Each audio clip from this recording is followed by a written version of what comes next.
चक्रवर्ती सम्राट महाराज भर्तृहरि जब युवावस्था को प्राप्त हुए तो युवावस्था में सबके हृदय में भोगाकर्षण होता है, सबको अच्छा लगता है। सुंदर पति हो, सुंदर पत्नी हो, सुंदर महल हो, खूब भोग सामग्री हो, हमारी आज्ञा पालन करने वाले सेवक हो, आदि जितना तुम सोच सकते हो उससे बहुत अधिक महाराज भर्तृहरि जी के पास था।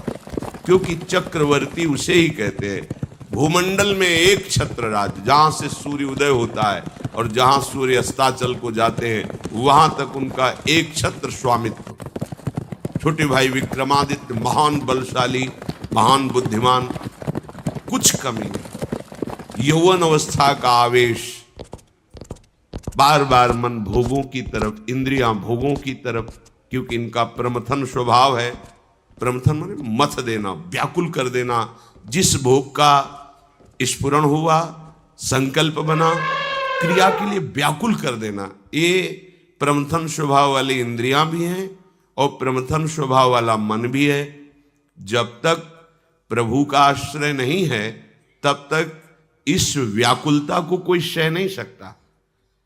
इसी व्याकुलता के वश में आके थोड़ी गलती हो जाती, जीवन भर जेल भोगते हैं, पाप बन जाता है, शरीर असाध्य रोगों से ग्रसित हो जाता है, कोई पूछता भी नहीं।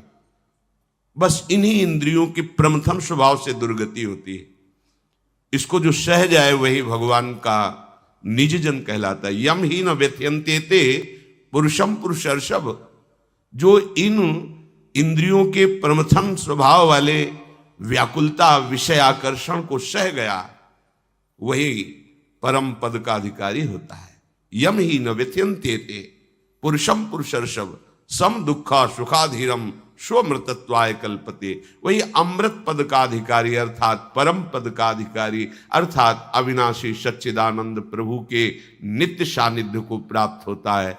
जो इंद्रियजन्य भोगों की व्याकुलता को सह जाए, पर वो वही सह सकता है जिसने परम सामर्थ्यशाली भगवान श्री हरि के नाम का आश्रय लिया है।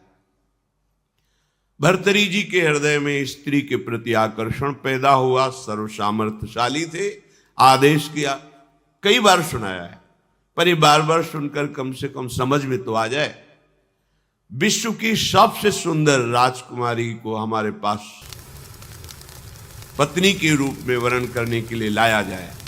कौन नहीं चाहेगा ऐसे सम्राट, ऐसे सुंदर वैभवशाली राजा को अपना पति बनाना। एक पिंगला नाम की बहुत सुंदरी युवती को वरण किया भर्तृहरि जी, और मन में विचारा कि आखिरकार भोगों में क्या सुख, इसके लिए मुझे एकांत चाहिए। विक्रमादित्य से कहा, आप राज्य शासन को संभालिए जब तक हम अनुभव नहीं कर लेते। महल में किसी भी तरह की राज दरबार की बात लेकर कोई ना आवे, मुझे स्वतंत्र छोड़ दिया जाए। राजाज्ञा, संपूर्ण भोगों की बाहुल्यता महल में। क्या कभी आग में धीरे धीरे घी डालने से आग शांत होती है क्या? ऐसे ही भोगों को भोगने से कभी कामाग्नि शांत थोड़ी होती है, और भड़कती है। अगर सुख हो तो विश्राम मिल जाए।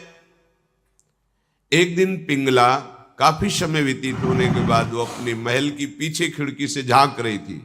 पीछे अश्वशाला थी, वहां घोड़ों की रक्षा सेवा कराने वाला अश्वपति अपने सेवकों के द्वारा घोड़ों की देख रेख, उनकी सेवा कराता था।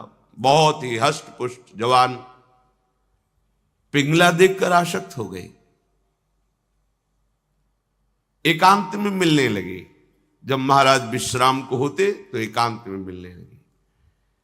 गुप्तचरों के द्वारा यह बात जब विक्रमादित्य को पता चली तो बहुत अंदर से पीड़ित हुए कि क्या करूं, अगर मैं कुछ कहता हूं तो कहीं संशय न कर लिया जाए, अगर कहता नहीं हूं तो ये राजा के प्रति बहुत ही बड़ा विश्वासघात हो रहा है, और वो मेरे भ्राता हैं, मैं ऐसा सह नहीं सकता। एकांत में मिलने की प्रार्थना की। बहुत प्रवीण थी पिंगला, समझ गई महाराज ने कहा आज मेरा भाई मेरे से मिलना चाहता है, पता नहीं क्या समस्या है। उनका मुझे पता है, जाइए पहले आप पूछ कर आइए। राजा को आश्चर्य हुआ, मेरे तक बात नहीं पहुंची, इसको पता है। बहुत प्रवीण थी, पर विषयों में प्रवीणता कोई प्रवीणता नहीं कहलाती। प्रवीणता तो विषयों के त्याग की होनी चाहिए। बुद्धिमत्ता गड्ढे में गिरने की नहीं होती, बुद्धिमत्ता उससे निकलने की होती है। विक्रमादित्य ने कहा कि मेरी बात पर विश्वास किया जाए महाराज, जो महारानी पिंगला है इनका चरित्र ठीक नहीं है, ये अश्वपाल से संबंध रखती हैं, ऐसा मुझे गुप्तचरों के द्वारा पता चला है। आवेश में अंदर गए। रानी ने कहा हम बता रहे हैं। वो क्या बता रहे होंगे? वो यही बता रहे होंगे कि अश्वपाल से हमारा गलत संबंध है। ये तुम्हें कैसे? मुझे पता है। कैसे पता है? देखो हम आपको प्रमाणित नहीं करती, पर आपके भाई चरित्रहीन है।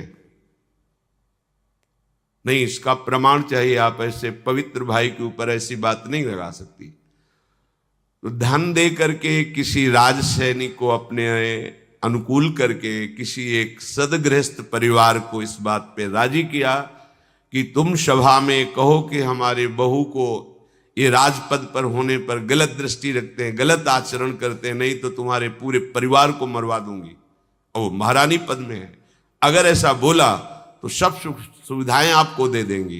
वो बेचारा राज भय के कारण ऐसा ही बोला। महाराज की आसक्ति थी पिंगला में, भर्तरी जी की। उन्होंने बिना कुछ विचारे पिंगला की सलाह से और वो प्रमाण सदगृहस्थ जो बोला उससे उन्होंने विक्रमादित्य का राज निष्कासन आदेश कर इन्हें राज्य से बाहर कर दिया जाए, कभी हमारे सामने ना आए, हमारा ऐसा धर्महीन भाई नहीं हो सकता। विक्रमादित्य ने समझाने की कोशिश की, लेकिन उनको समझ में नहीं आया। अब तो स्वतंत्रता, लेकिन जो धर्म युक्त होता है भगवान उसकी रक्षा करते हैं। एक ब्राह्मण तपस्या कर रहा था धन लाभ के लिए। देवराज इंद्र प्रकट हुए और उन्होंने कहा कि ये लो अमृत फल, और अंतर ध्यान हो गए। ब्राह्मण ने कहा वैसे ही दरिद्र हूं, भूखे मर रहा हूं, अमर होके क्या करूंगा, मुझे तो धन चाहिए था। तो चलो विचार आया भगवत प्रेरणा से कि ये फल हम महाराज भर्तरी जी को दे देते हैं। अगर धर्मात्मा राजा बहुत काल तक अमर रहेगा तो प्रजा सुखी रहेगी। राज दरबार में तपस्वी ब्राह्मणों के लिए कहीं कोई रोक टोक नहीं थी।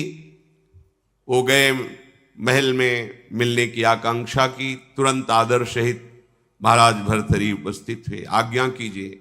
और उनका हमने तपस्या की थी धन प्राप्ति के लिए, पर मिला ये मुझे अमृत फल, क्या करूंगा अमर होकर, वैसे ही गरीब हूं।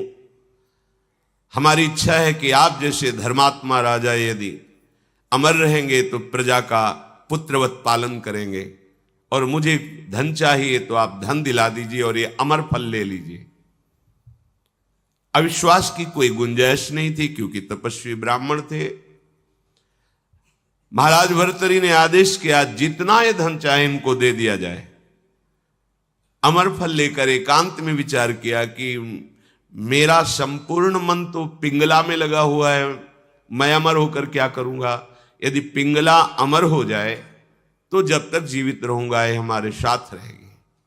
पिंगला को बुलाया और कहा महारानी ये फल खा लीजिए, हमारे देश के ब्राह्मण की तपस्या से ये अमर फल मिला है, इससे तुम मरोगी नहीं, अमर हो जाओगी।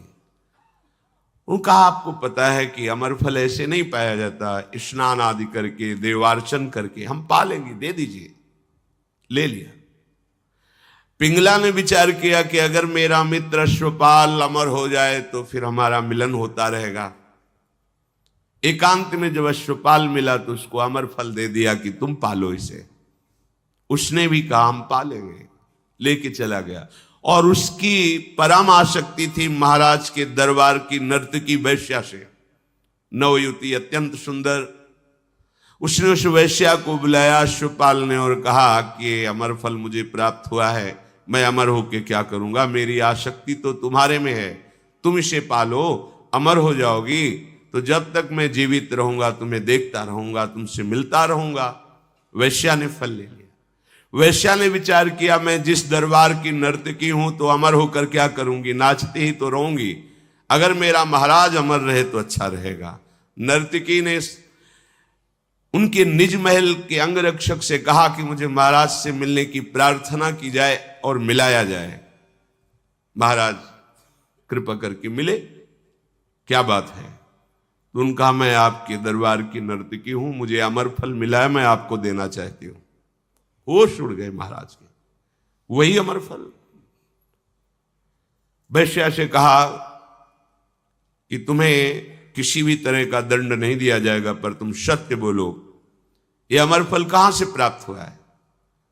उनका ये अमर फल मेरा एक मित्र है जो राज परिवार के घोड़ों की सेवा कराता है, अश्वपति, उसने हमें दिया है। और वो महल के पीछे ही था अश्वशाला। महाराज समझ गए। उसको बुलाया अश्वपति को और कहा, भाई वैसे तो खड़े खड़े हम तुम्हारे सैकड़ों टुकड़े करवा सकते हैं, पर हम तुम्हें क्षमा करते हैं यदि तुम हमें सच्ची बात बता दोगे कि तुम्हें अमर फल कहां से प्राप्त हुआ है। डरते हुए भयभीत होकर उसने कहा, महारानी पिंगला ने दिया है। होश हो गए। ओहो, मुझ चक्रवर्ती सम्राट से ये तृप्त नहीं है, अश्वपाल से आसक्ति। अश्वपाल महारानी पिंगला से आसक्त नहीं है, वैश्या से। धिक्कार है इस काम को। सभा में कलम पधार रहे ऐसी घोषणा कर दी जाए और गुप्तचरों को भेजा कि विक्रमादित्य जहां भी किसी भी जंगल में कहीं भी खोज कर लाए जाए, हम उनसे क्षमा याचना करेंगे। वो मेरे भाई हैं, मेरे से गलती हो गई। गुप्तचरों को पहले से ही पता था कि वो कहां हैं। विक्रमादित्य को भी बुलाया गया सभा में। भर्तृहरि जी पहुंचे और कहा, पिंगला को उपस्थित किया जाए। राज आज्ञा, तुरंत पिंगला जी को उपस्थित किया गया। बोले, मेरे देश के ब्राह्मणों की तपस्या का फल संपूर्ण प्रजा और राज्यसभा देखे। मैं अपनी तलवार से रानी का गला काटूंगा, पर वो मरेगी नहीं, क्योंकि इसने अमृत फल खाया है। और तलवार खींचा, जे ही प्रहार कर वो चीख पड़ी, नहीं महाराज रुकिए। क्यों? तुम्हें संशय है? अमृत फल मिथ्या नहीं हो सकता। उनका मैंने पाया नहीं। क्या किया? अश्वपाल को दे दिया, क्योंकि मेरी आसक्ति अश्वपाल से। कुछ न किसी से फिर नहीं बोले। राज मुकुट सिंहासन पर रखकर और कहा, विक्रमादित्य तुम इसका पालन करना, मैं ऐसे निकृष्ट संसार का आश्रय नहीं लूंगा। धिक्कार है। कैसा ये काम है जो मुझ चक्रवर्ती सम्राट से ये पिंगला तृप्ति का अनुभव नहीं कर पाई, विश्राम नहीं मान पाई। ये अश्वपाल से, अश्वपाल महारानी से नहीं, एक वैश्या से। धिक्कार इस काम की वृत्ति को, धिक्कार इस झूठे संसार के प्यार को।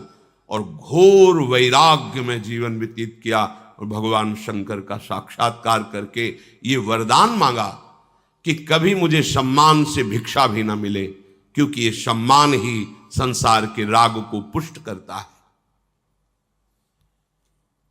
सतत निरंतर भगवान का भजन तभी हो सकता है जब भोगों में अरुचि हो जाए।